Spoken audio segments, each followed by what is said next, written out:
Hey up everyone, it's Rory from Enlighten the Shadows. Hope you're doing all right today. Welcome to episode 37 with Subhajit. He's known as the Resilient Human. I'm just really delighted to have him on the show today.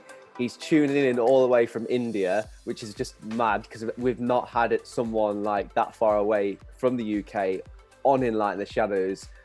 Just a little background, again, Twitter, I'm massively bigging up that space because sadly in the last week or so, it's getting bad reps again from a tiny portion of the world who are just trying to abuse people on crazy levels and to do with racism. I'm not here to go there with that, but I want to highlight that Twitter is a good place. You meet some amazing people, people that help skill me up, guys. And Subhajit has got his page, so I'm going to put that throughout this episode on the screen for you guys. Check him out, follow him. He's like me, he's like-minded. We want to grow ourselves better, make this world a better place. And yeah, so Subhajit, welcome to Enlighten the Shadows, brother. You doing all right? Thanks a lot, Rory. Thanks for this opportunity. I'm really delighted to be here on the show. Yeah, nice one. We was talking just before we came on camera about this environment of moving from like just posting things on Instagram, Twitter, Facebook to actually having this where you're chatting, you're letting it out, you're exposing yourself, you're being vulnerable. And I remember you saying something like, I don't think you said you've done anything like this before in this kind of level. No, not at all. So this would be my first interview sort of thing. And to be honest, I'm really scared of facing the camera. I'm not at all comfortable with this. But yeah, I mean, there's a first time for everything. Let's see how it goes. That's right, brother. I'm really excited and I'm pretty nervous. Quality. Yeah, that's the honest confession, man. And another thing as well, I've got my special glass for you today, brother. I've got Cobra beer, the legendary beer. Whenever you go to an Indian restaurant in England, you get on the Cobra. So big up the Cobra, but I'm not drinking Cobra beer for the episode. Not for this one, it's too early. My side of the world, whereas you. Right, yeah. Another thing that we want to say to the viewers is the time zones. I never knew that Indian Standard Time is like not rounded to the hour over here in Greenwich Mean Time in London, like the UK. I'm in Nottingham, but we go by London GMT. And it's like 4.5 hours ahead. And I was like, because we were trying to arrange the time, weren't we? And you were like, oh, right, yeah. You set the time right. I went, oh, have I? I didn't know. We got it sorted though, brother. I wanted to ask you, Subhajit, is that I've seen your Twitter posts now and then. I love your content. Can you just share with the viewers before we get on to talking about anger and really unpacking it and giving 10 top tips for anger? What is Resilient Human and like, how did you want to start and why did you want to start it? So the start of Resilient Human, this goes back to about 3 years back. So just to give you some context, so I am the first child in an Indian family, and that comes with some kind of, there are standards to uphold. That as the elder brother, you should be doing this and doing that. So that usually turns people like me into hardcore people pleasers. So we are always the golden child. We try to held up everything. We try to maybe solve every problems that are thrown at us. Maybe even the problems we are not even equipped to solve. And that's, I mean, you feel like you are doing some good. You are maybe helping people, but you are not. You are not actually doing anything. What you are doing is you are maybe appeasing your own ego at some level, or what you are doing is you are making people dependent on yourself, and it doesn't work out well.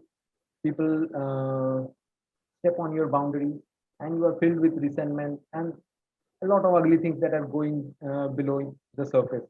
And on the surface, you are showing that you are always smiling and you are always happy, but down the line, I mean, it's something. There is nothing. I mean, your face and what's going below your subconscious, they don't match. So this is what I have been throughout my life.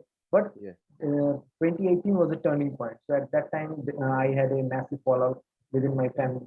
Yeah. As well as there was one fallout with my friend as well. And at that time, I was in pain. So I was thinking that, what am I doing wrong? See, I am supposed to be a good guy, right? I am trying to please everything. I am taking everyone. I am taking everything, everyone's issues in my life. I am trying my best. So what am I doing wrong? There must be something I'm doing wrong, or otherwise I would not be in this much pain, right? Yeah. So that led me thinking and reading, and I found this book. So this is Not Nice. The book's name is Not Nice, and it's by Dr. Aziz Gazipura. So that book was kind of a quick book for me. So it shattered my world. It showed me exactly what I was doing wrong, man. I mean, it doesn't work. Being nice, I mean, you are not nice for the sake of being nice. You have Yeah. covert expectations. You expect people to love you back because you are doing something for them, because you think that you are not deserving of love or respect. So you are trying to, I mean, you are laying yourself like a doormat in front of them and hoping that maybe they will give something back. So that's a mess. It's complete mess. And that was the main thing that I identified, that this I need to change. And then I started reading on that. I started taking actions on that. I learned how to boost my confidence, how to speak up for myself, how to set my own boundaries, things like that. Massive. And then there was one phase, so that was the blaming phase. So now the anger that I was keeping bottled, it was coming out. Now I started blaming everyone, my wife, my mother, my brother, everyone, that you have done this to me, you have done this wrong to me. And that was a phase, but thankfully that went out quite quickly. And then I understood that no, there is no one to blame. They were able to do that, or they were able to step into my boundaries, because I did not demarcate where my boundaries were. I did not tell them that, okay, here is where I end and here is where you begin. There was no kind of demarcation like that. So that's what, I mean, it was completely upon me. So I thought that, see, this is something basic. We are not taught in schools. This is not there is no school of life for this where we learn things Absolutely. like this. So I thought that maybe I should try to write what I am learning. And I see people everywhere, right? I mean, there are my friends, there are my colleagues who are going through that exact uh, dilemma, exact phase in their life. And what I learned could help them. But again, what I told you earlier, there is no way you can give this knowledge to them like a pill. They're not going to accept it. Absolutely right. You Yeah. have to learn how to deliver this knowledge to them. It's like So this is why, self-revelation, isn't it? exactly, yes. So Yeah. that's why I thought of writing. I thought of sharing whatever I felt and what my experience was, so that maybe people can, maybe at some point they will be able to relate to that experience, and there will be that light bulb moment in which they can start to relate that, okay, this is also my story, and maybe I can try out something like this. Because as until you are curious yourself of trying something out, change will never come. No one Oh, can preach to you. So this is why I started Resilient Human. It started out as a blog, but then I thought that this was not how to say, person to person enough. So right now, Twitter for me is really very, how to say, it's really gratifying for me. I get so much gift out of it. There, I reach out to my followers. I talk to them. I ask them what do you want to read about, and I plan my content around those topics. So it's really rewarding for me. So that's why I run Resilient Human page, and I hope to continue this as long as I can do this. oh man, you're like a breath of fresh air, brother. Honestly, I love it. You know what I love so much about what you've just described is that um, we're like thousands of miles apart from each other. But isn't it funny how society, how cultural norms are in our lives? And you know, in Britain, Indian families are extremely respected. The structure, the loyalty, the morals, the ethic fiber that they have, like particularly in Sikh families as well. Honestly, British people, the majority, you know, of white British people look and respect them.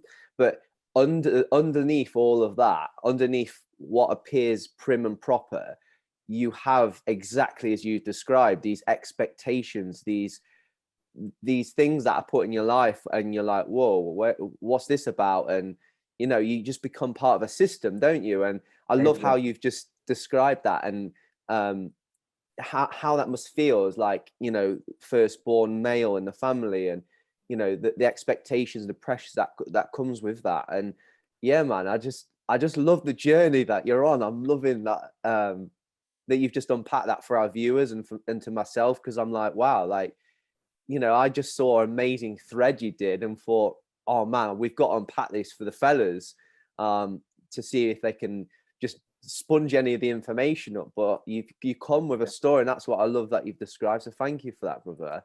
Most welcome. Oh, it's good. This is good. It's fire. We haven't even got into it yet. But in terms of the thread, you posted it last month, and you originally put 9 points down there, but then a few weeks later you brought in about how anger, treating your anger as a puzzle, so you can solve it. But we'll come to that, and again as the 10th point. So we'll just get straight into it for the viewers.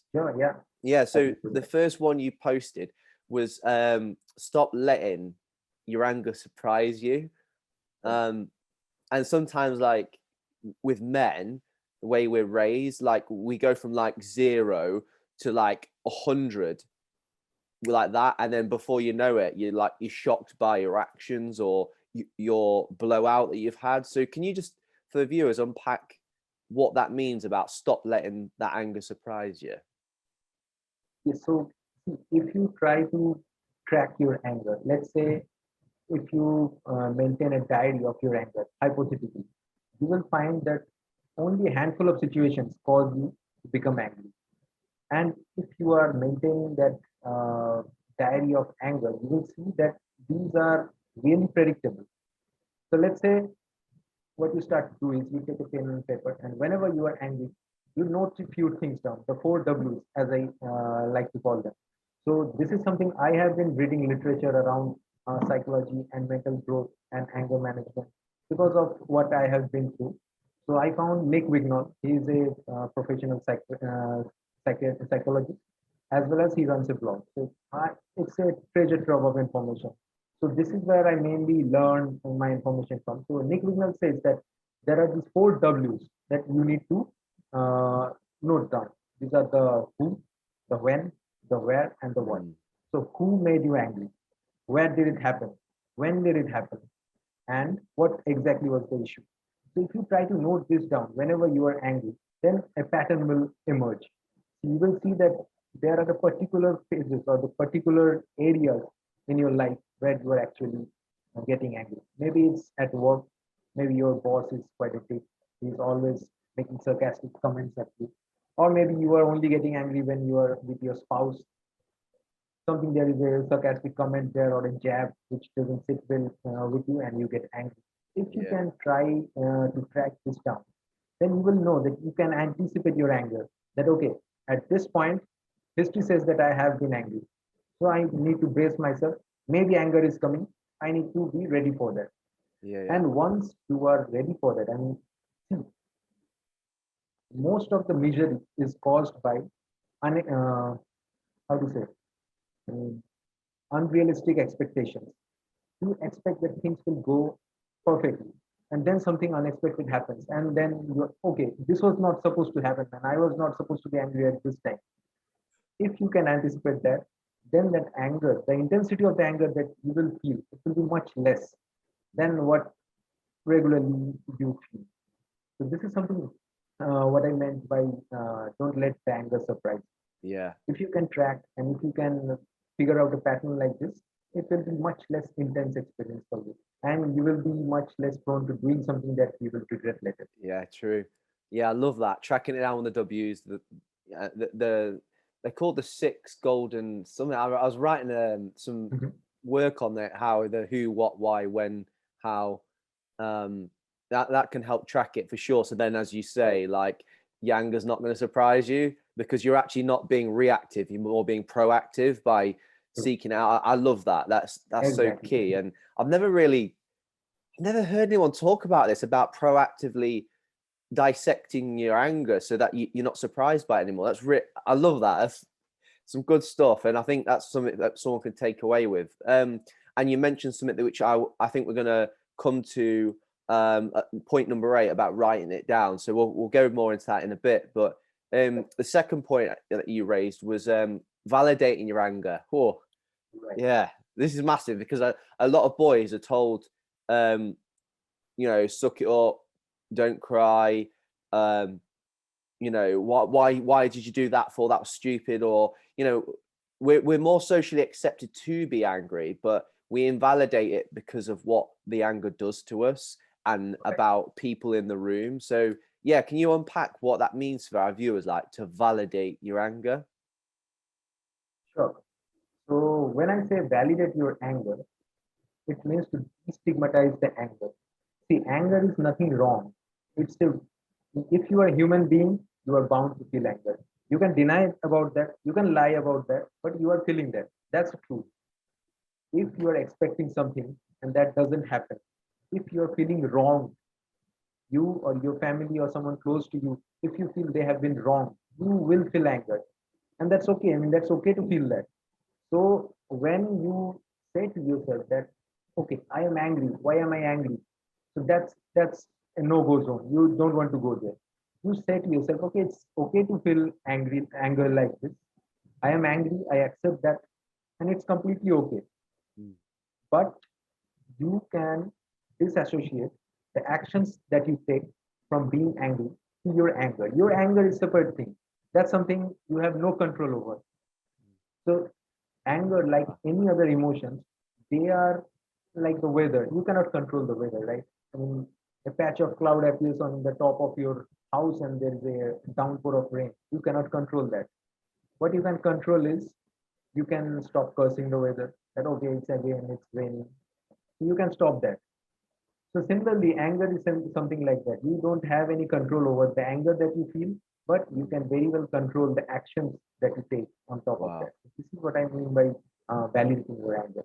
Wow, massive. And we can relate to that. You've got the tsunamis, you know, and the monsoon. Sorry, the monsoon's pouring down. We've got just British rain. So sometimes you just got to accept and acknowledge it. And so but no, you're right. That, something mentality that you can that helps me personally is not to go into the not to go too much into the problem itself and try to find the solution. See, going back to that rain analogy, if it's raining outside, you cannot do much, but you can ensure that you take an umbrella while you are going out or a raincoat so that you don't get wet. You cannot just go out and then curse the weather. Wow, oh my God, I'm getting wet. So you have to take the action. That's as simple as that. So if you're feeling anger, okay, let's let it blow over. Wait for a while. Find out, maybe later try to find out what the reason was. But don't do anything stupid out of that anger. Definitely. If you can just accept that being angry is okay, as long as you are not doing anything stupid out of that, that's perfectly fine. It's completely valid. I love that. So I used to support children. I was a behavior specialist at a primary school, and that's one thing that I always gently did. I got close to them, and I just assured them. I was like, "It's okay to be angry," and like you saw, like the shock in their face because I was immediately validating that's how they felt there and then, and it built so much trust with children that had a lot of emotional behavioral difficulties and absconding, hitting people, hurting others, you know, staff, not accessing the learning, everything like that. And just by validating in that moment when they were angry, say, look, it's all right to be really upset. Let's talk about that more. Like why you feel angry. It's just when it's not okay is when you start then letting yourself hurt others because you're angry. And it worked over time. So yeah, I love that point. It's one of my favorites because, you know, again, it's that stigma, as you said earlier, that anger has, and it's toxic. It's toxic for young boys that transition into young men.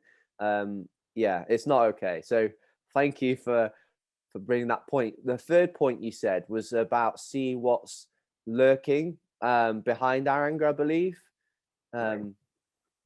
So about this point, so what I meant to say was, see, when you feel angry, it's not always the anger that's bothering you.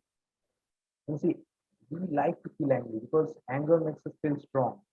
And people say, I mean, it's the general consensus that anger is bad. But if you look into your personal life, you will find that you love being angry. Being angry makes you powerful, right? I mean, you have so much energy within you. You feel on the top of the world. You can destroy this, you can do that. And anger is not something for the weak. If you are angry, you feel powerful. But since anger makes you feel so good, you often use anger as a deflectionary mechanism. So maybe you are feeling disappointed, but you mask that because disappointment is not something cool. I mean, people don't feel good in accepting their disappointment. Mm. It's easier to say, I'm angry about that. Maybe you are just sad. Let's say if you have suffered, if someone has moved on from your life, you are actually sad that, okay, I will never be able to spend those moments of time that I spend with that person. Yeah. But sadness is again something not cool, not something that you are ready to accept. So what you do, you mask it with anger. So most of the time, anger is it's very rarely it's purely anger. There is always something that's lurking behind that anger. And if you spend some time to dig that out, to ferret that truth out, you will find your anger will actually lose its intensity because you know that, okay, I'm not angry, I'm actually disappointed, I'm actually frustrated, I'm actually sad. So this actually helps with your anger. So that at that time, your anger loses its power over you. Oh yeah, come on. I feel like because when you do this as well, because you see and you're investigating what's lurking behind it, you're actually then looking to validate it as well. So it's almost like there is an order in a way to this, but it's just good to break them down in the order we're going with. But yeah, you're right. Like I think so many times as well with men, one of the biggest things that hurts us most is shame or humiliation, and Yeah. we don't. I spoke to Tony White about this in episode 31, I believe it was. She supports a lot of men's mental health in the police, and she was saying like how the way again men are raised from being boys, like they can't sometimes articulate or have the words to say, oh, I feel angry because they humiliated me because of this. We just get angry and have a blowout, and it's like, no, we've not again been nurtured to see what's lurking behind the anger. It's just like, no, I'm angry. And so men have been raised to just link everything to anger and to have it out and have a rage. And it's like, no, you're angry because they embarrassed you in front of all your mates, and you know you're mad at your missus because she shamed you publicly. That's what's made you retaliate and get angry, like verbally. So yeah, thank you for that, brother. Point 4 that you had was, oh, this would be good for our viewers to really lean and listen, because this word, I think sometimes people don't know the meaning of nuances. So you said learn the nuances in your anger. What does that kind of mean for the viewers? So anger, as I mentioned, there are so many things that goes on behind anger. But even anger itself is not that simple. Anger has degrees. So there can be rage, which is so intense, it burns like a fire, and you are ready to destroy everything. But then there is resentment. That's not as intense, but it has a sticky quality. It stays with you. You nurture it for a longer period of time. You resent someone. You are trying to, I mean, the intensity has gone, but maybe you are trying to figure out how to get back at them. This is resentment. This is not at all similar to the rage that you feel, the intense rage that you feel. Then there is frustration. Frustration is also a form of anger, right?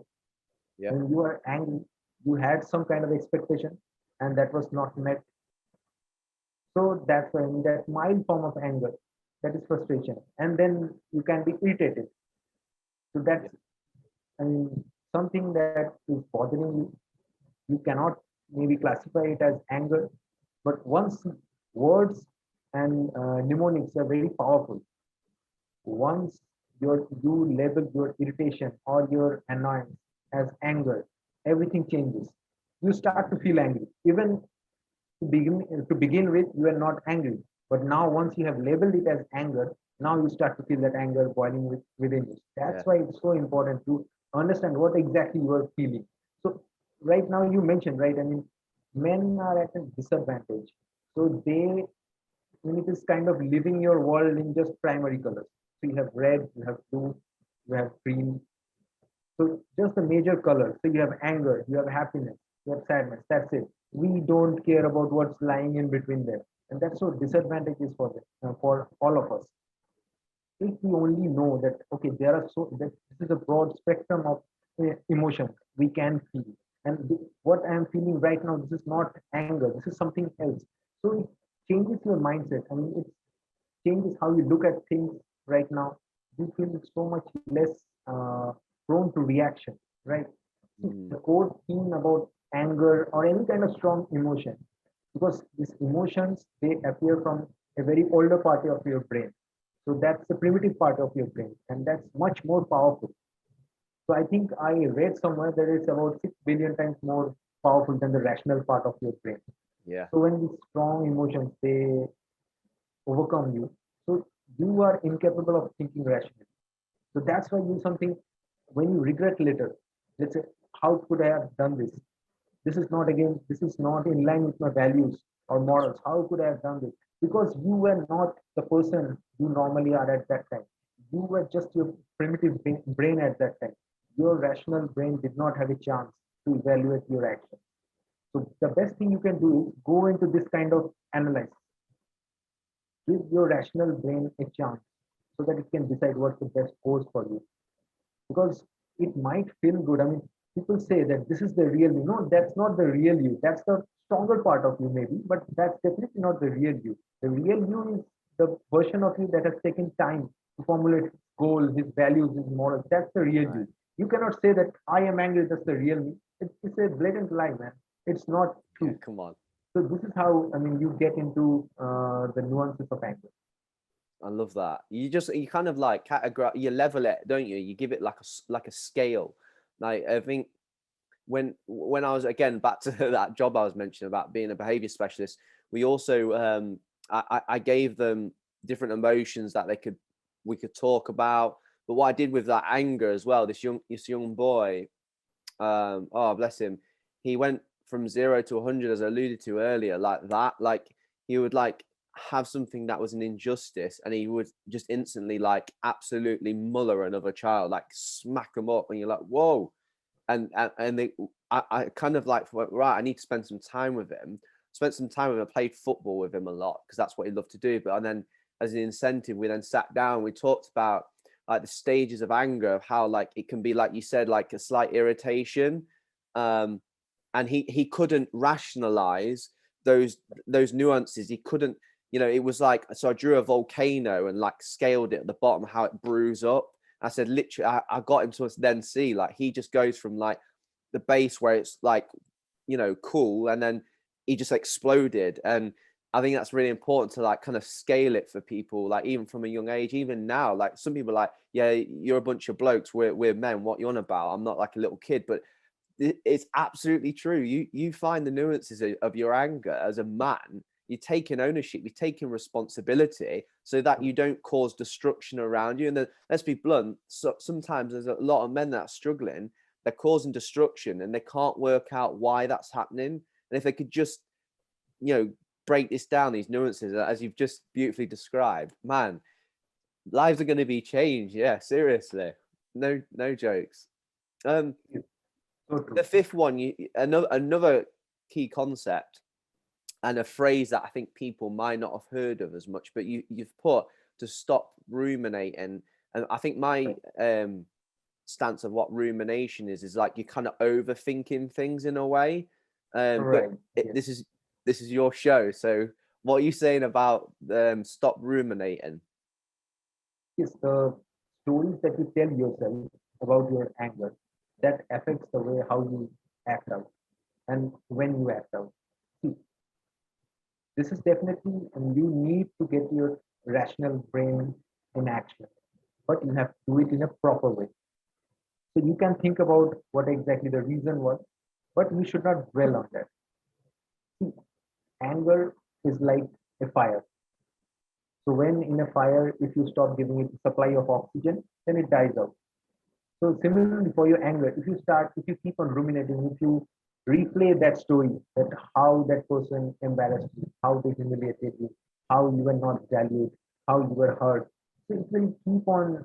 And if you have a wound, you don't go and keep sticking a how to say knife in it and keep it alive. You try it, you let it heal, right? You don't keep fanning on it. So the same with your anger. If you keep on ruminating on things that happen to you, so it will keep your anger alive. You have to let it go. Letting it go, I mean, you can keep it alive. It may feel that okay, I'm justified in doing this, but you are actually doing yourself harm. So if we take that analogy of a physical wound, you are keeping it alive, you are not allowing it to heal, and at the same time, it's going to be gangrenous. You have to amputate your limb or something like that. So you are actually doing harm to yourself. Anger is like a poison. It's okay if it comes naturally and it goes away, but if you are on purpose keeping it alive, nurturing it, then you are doing nothing but doing harm to yourself. And it's not only metaphorically harm, it harms your physical health as well, because your cortisol levels and other hormones spike up, and that is not, I mean, it will lead you to stress and anxiety and all other loads of things. That cannot be good for your health. So this is definitely something, uh, this is controlling completely in our own control. If we change how the way we think about your anger, it's going to go away. Yeah, we've got an acronym at Enlighten. I need to trademark it. It's called ACT. So put it on the screen Right. for people.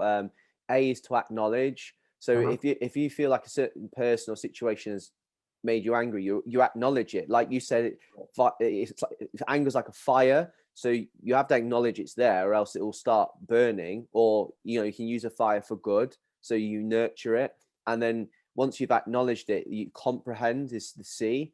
So to comprehend is just to think about it, break it down, understand it, and then the T. So this is a very fine line between the C and the T. Is within the guise of mental health, we absolutely at Enlighten and around the world, we want men to open up and chat. So it's about the A and the C. But if you stay at C and comprehend it too long, that's the rumination. You're literally, it becomes toxic. You've entered into a prison cell that you've made yourself, and you've locked the door on yourself, and you've thrown the key out of reach. And it's like, whoa, there has to be a point, doesn't there, where we're not berating or guilt tripping men to invalidate what we talked about earlier. You've got to validate it, but there has to be a time. There's a balancing, isn't there, where you go, no, I need to take ownership of this now. I need to take some action with my anger and go, right, I need to part that now. Yes, they have hurt me, and so it might look like forgiveness. It might look like speaking about with someone and then knowing that's dealt with now, isn't it? It's quite a tricky one, but yeah, thank you, mate. This is good.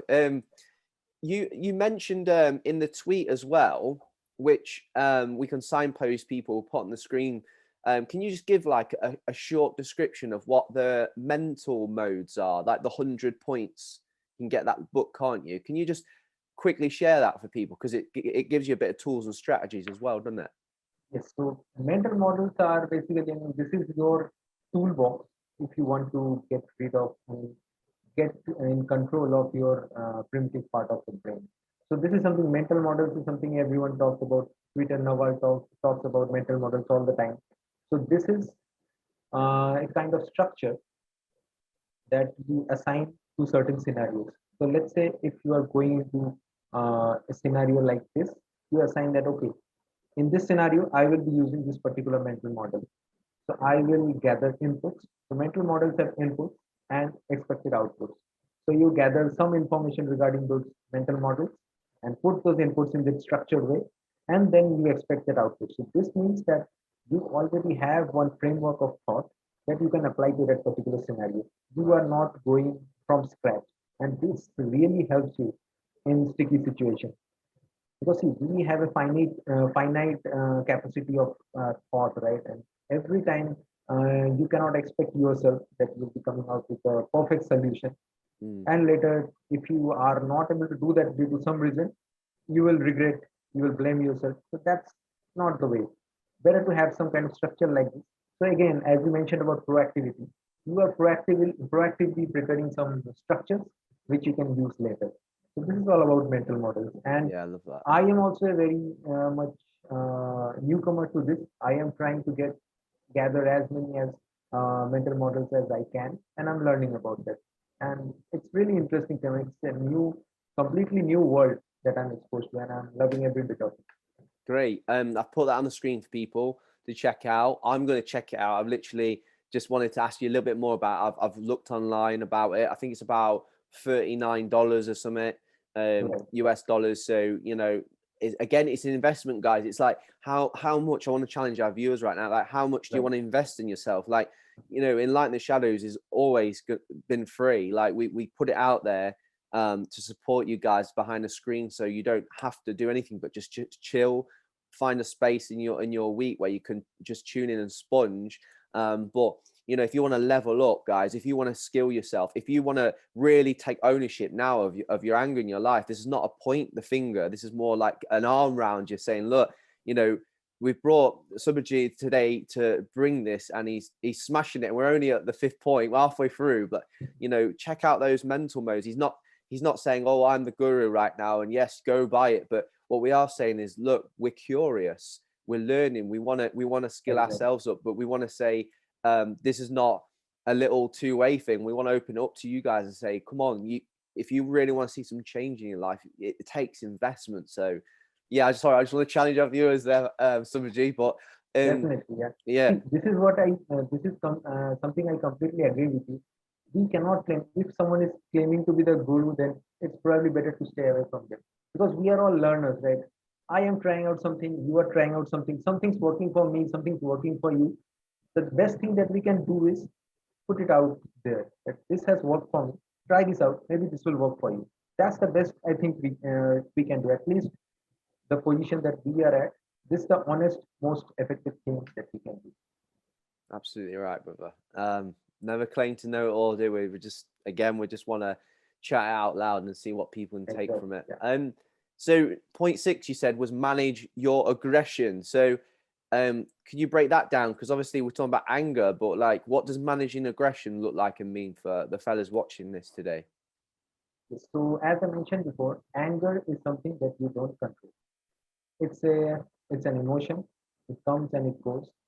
It usually comes when you feel wrong, when you feel hurt, when you feel disappointed, at times like that. But aggression is something that you decide. You make a decision that I am going to let my anger out in this way. That's aggression. Wow. And see, the most common form of aggression is violence. This is something that most of the people know about violence. Punching someone in the nose. Okay, I am feeling angry. I think that you have insulted me. I will break your nose, and you throw a punch. This is the most common form of aggression, right? But there are more subtle forms of aggression. So the aggression of speech. You pass one sarcastic comment. You pass one backhanded compliment. Passive aggressive, isn't it? Passive aggressiveness. Exactly. These are also modes of aggression. And again, you can direct that aggression back to you. You can berate yourself for being angry, or not having your own back. Let's say someone insults you.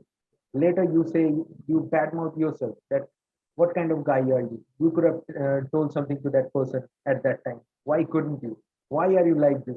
So this is you directing your aggression towards yourself, and that harms you. So these are the forms of aggression. And while anger is something that you cannot control, aggression is something that you can very well control.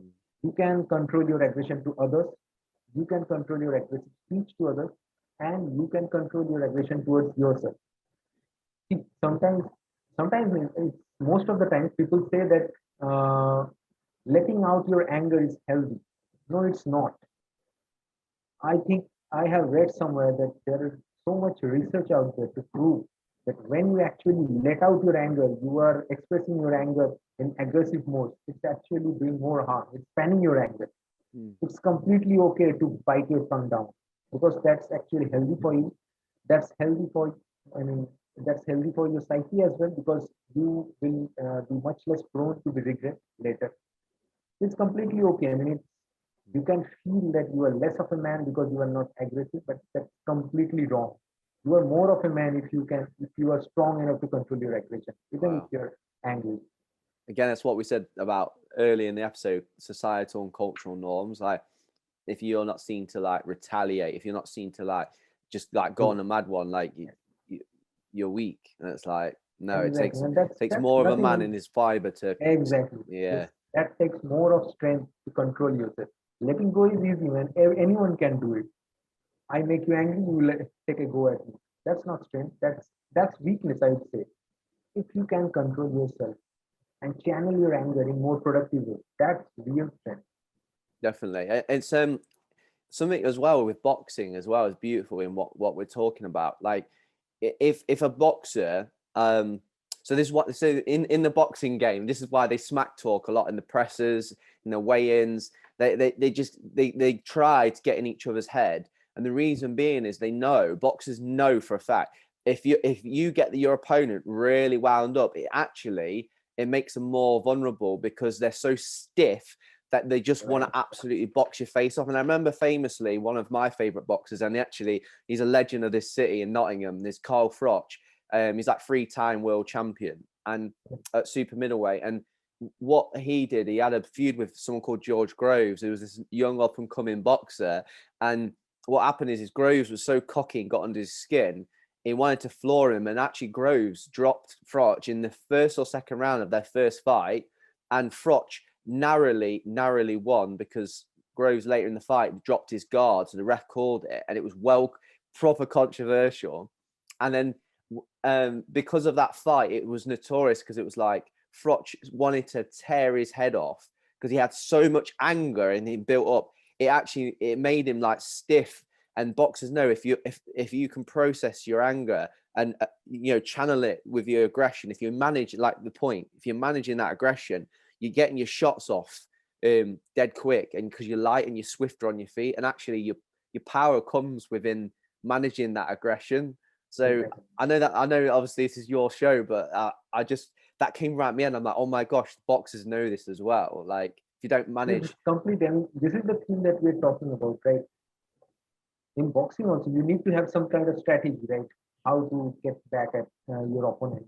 And if you're not giving your rational brain a chance, if you are letting it completely overwhelmed by your anger, then you are going to fail. You're going to lose. That's completely, it makes sense, man. Completely makes sense. Definitely. 7.7, you said, for our viewers, postpone dealing with it. What does that mean? Right. So this is kind of simple, and this is something that I have started to practice more and more in my life. When you are angry, you are the least equipped to deal with your anger.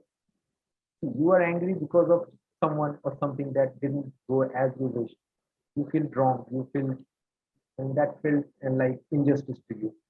So you are not equipped to deal with it right now because, again, coming back to that trope of the rational brain, your brain is not functioning right now. So how you can deal with it most effectively right now? Best to cool it off. Take a walk. Write it down somewhere. What exactly has been happening? How best to deal with it? And again, this is the key point. You can just postpone it for a while, not forever. Because if you are postponing it forever, then you are just setting yourself up for another failure. Because at another time, this will again reoccur, and you will again get angry. So if you are angry once, you have to deal with it. Not right at that moment when you are angry, but later. You have to snuff out that root cause of your anger. So this is you delay it for a while, let yourself cool down, but then get back to the issue and solve it. I think this is a massive skill as well for people who Exactly. text. This is a massive skill, man. It takes so much control, right? I mean, you are giving yourself the best of the chances. You are employing all the resources that you have got, and then you are giving yourself a winning chance. That's right. And if this was exercised on social media and text message and WhatsApp groups, like there would be so much, like it's like firefighting. Like you put out so many little fires that cause so much like social division amongst families, amongst friends. Like I've learned that skill in the last couple of years. Like if someone's like trying to goad you, like draw out anger within you or insult you intentionally to have like a confrontation, I'm like, I just read it and I don't respond. Because if I respond in that moment, they're getting the fire from me. They are getting flames. And like, again, as we've just described, it's destructive. So yeah, just putting that postponement on it, pausing it. I always feel like, as well with texting, if you write out the text, I learned this from someone at my church. He said, write it out and then leave it to the next day, like leave it across night, and then reread what you're going to say. And nearly every time he's like, you're going to literally go, oh my gosh, I need to redo I'm not sending this. No, this is not good to send.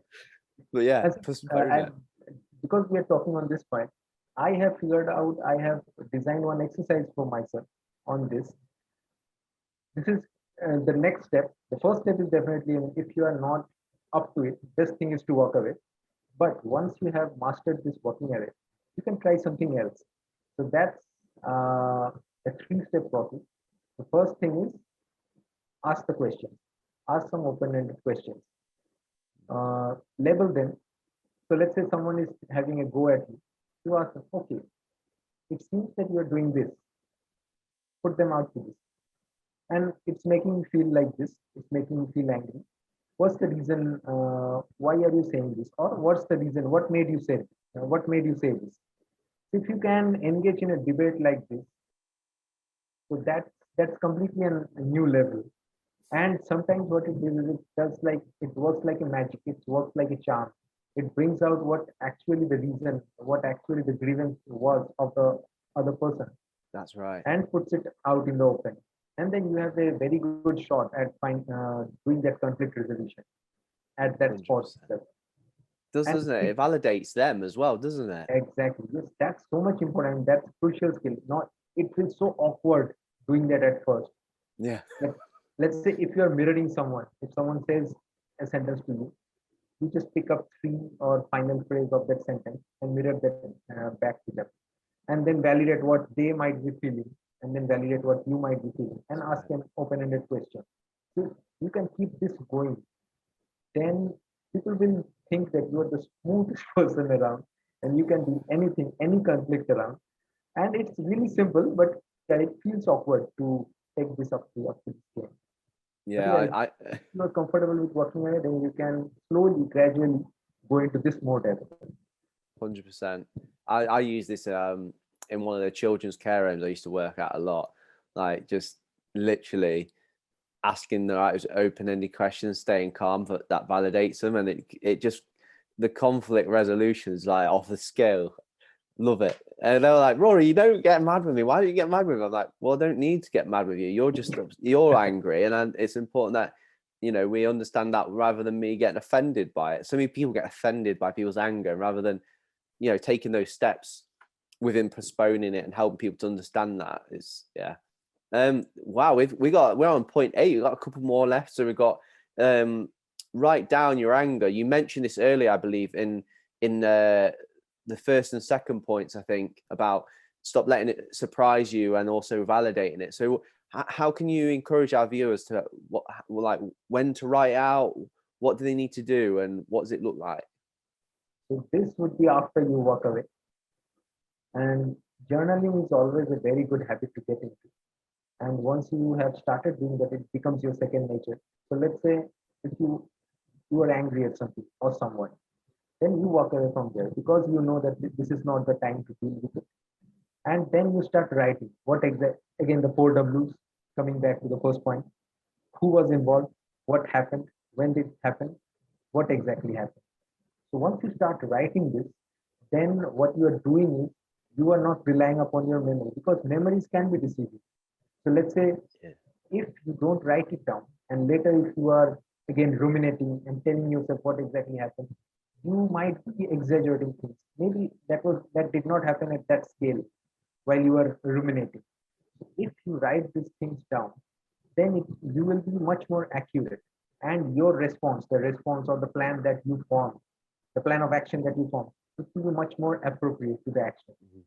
Because often we are the ones who blow it out of proportion. Let's say someone made you angry, but your reaction, the reaction that you get, that was so much out of proportion that you are now the guilty party. So if you write it down, it makes this kind of scenario much less likely. Yeah, I'm feeling this is like therapeutic for me right now. I've got like playing over me, and I'm like, yeah, slightly overdid that one. Yeah, need to let that one go. This is good for me right now, honestly, brother. Thank you. This is good. I can't get it right now. It's stuck near where my camera is, but I've got something called the Mind Journal. This gentleman in Britain, he's done the Mind Journal. It's phenomenal stuff. Helps with all these kind of things. But yeah, that's a potent reminder for me. I need to get back onto journaling a lot more. Yeah, definitely helps. They call it externalization in the psychological world, where you're externalizing your everything, your thought, everything that goes on in here. So yeah, thank you, bro. That's a really good one. The 9th one we've got, so we're almost there. Choose delayed gratification. Oh yes, come on, brother, let's bring it. I love this. Yeah. So see, this is always, I mean, this is a trope in Twitter as well, that choose things that bring you happiness later, not which brings you pleasure right now. So this is something we know instinctively, that uh, eating fast food is good for us. I mean, it's bad for us, but it tastes so much good that we always give into that temptation. And most of the things which give that dopamine rush, they're usually bad for you. Same goes for anger as well. Acting out of your anger. I mean, if you are true to yourself, you will admit that acting out of anger feels so good, right? I mean, you are getting to release that. Later, when all that subsides, when regrets hits you, that's a complete different story. But at that moment, when you are acting out of anger, you feel so good, you feel so powerful that okay, I am able to do something. The wrong was done to me, I am hitting out. But that's never, I mean, that's never according to your values. If you have taken time to write down your values, not a single case of acting out of anger will conform with your values. That's not you actually. So this is what I meant by choosing delayed gratification for anger as well. If you postpone acting out of anger, you will find a much more better response to your anger. And that reaction, that response would be much more appropriate to what and much more fruitful. You will find a positive solution and something that might be a win-win for both the parties. Not always the case, but in most of the cases, if you put your mind into it, you will find a good solution. That okay, you will have that difficult conversation that you were putting off. Maybe that will help you. That will ensure that this kind of scenario doesn't happen in the future. You will be much more rational, much more resourceful, and much more prone to find a very good solution for yourself if you delay that acting out of anger, delay that gratification. Oh yes, delayed gratification as well is a massive component of life. I think it's like me and my mate have this daily accountability on when we text each other. So like, yeah, I can't go into what, but basically one's like a positive thing, one's like something that we both relate to and we struggle with, and then we like chat as a daily check-in. And literally he's amazing at it. He's one of the Enlightened lads actually, Rich Smith. He's legend. And yeah, so what we did as well, if we get on a certain streak of not entering into that toxic behavior, we actually physically buy ourselves something. So like we got different targets to meet, but yeah, we both rewarded each other with like an Xbox game. So it was like look, if you do this for the X amount of time, yeah, treat yourself. So it was like that delayed gratification. We're like, right, if I choose to do this in time, I can reward myself for that. Definitely. That is a really amazing concept, right? And having an accountability partner for this. I think, I mean, I have been delaying this for a while now. I think I should also try to get into this arrangement with someone who is in with my own journey, and maybe strike out some kind of deal like you have done, an accountability partnership that maybe we can hit this kind of goal and then we reward ourselves. It's massive. It really works. It kills the ego. Literally, it kills the ego.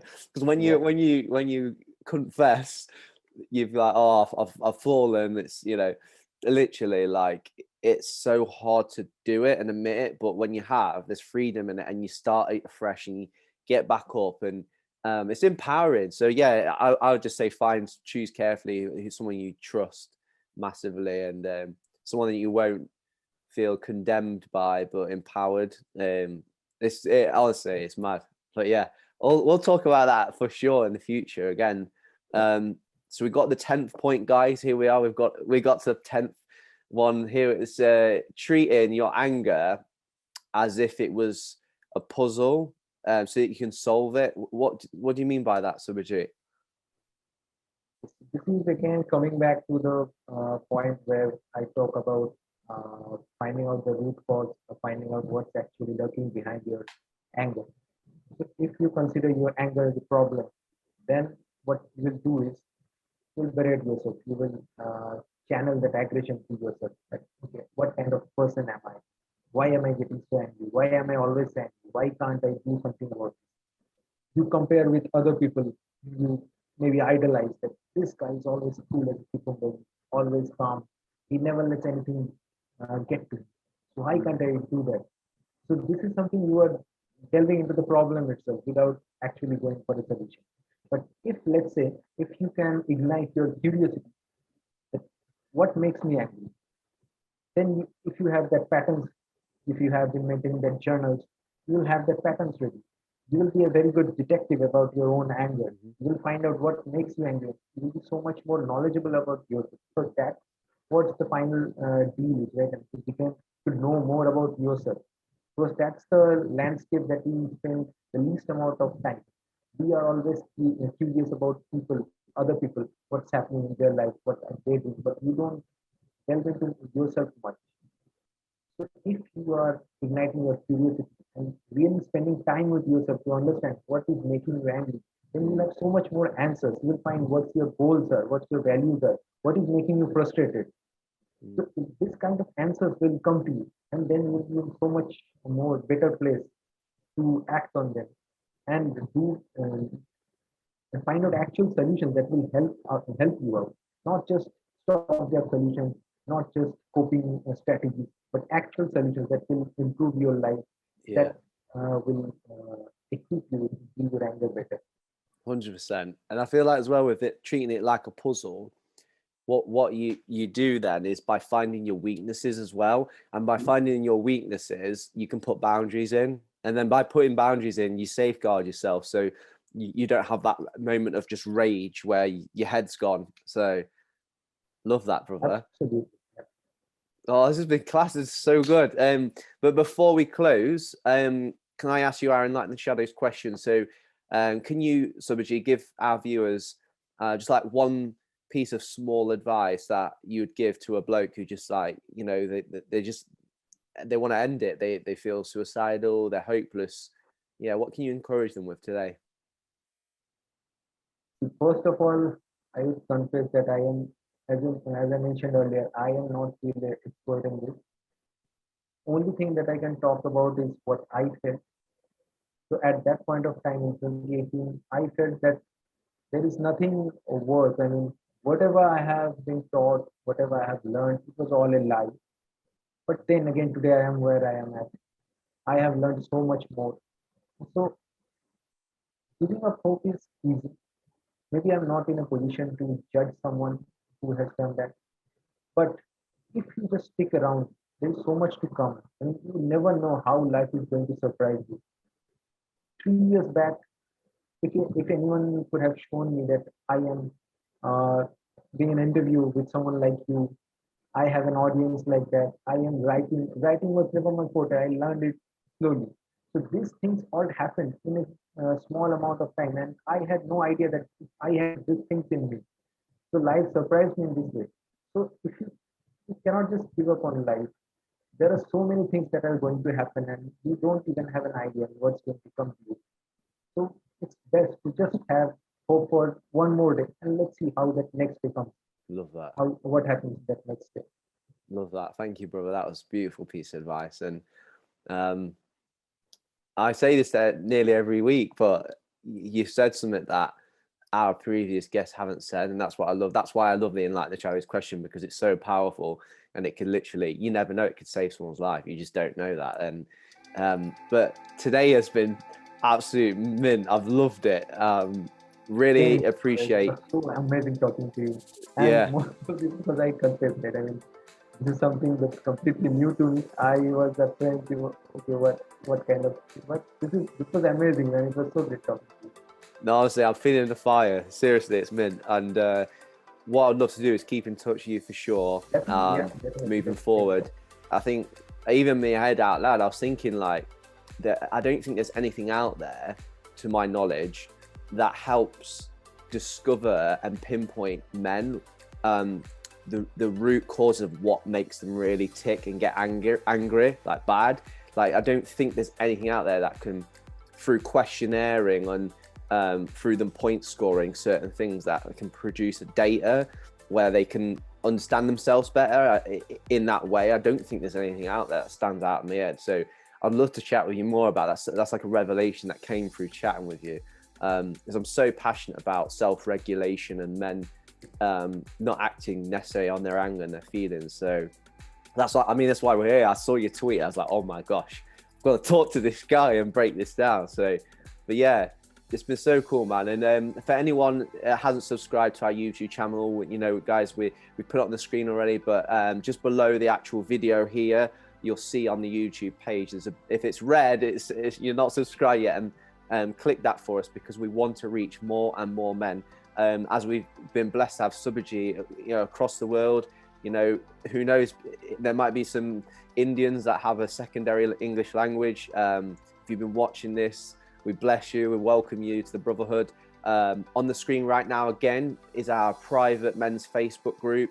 It's safeguarded, it's got rules. There's mad love on there, fellas. So if you're struggling, you know, if you're in India or anywhere else in the world, to open up to people you know, because it's too close to home, then we are here for you. That men will just encourage you, listen to you, and as we said today, validate you. And but guys, this has been class. This has been episode 37 with Subhajit, who's the resilient human, and we will see you guys next week. Thank you.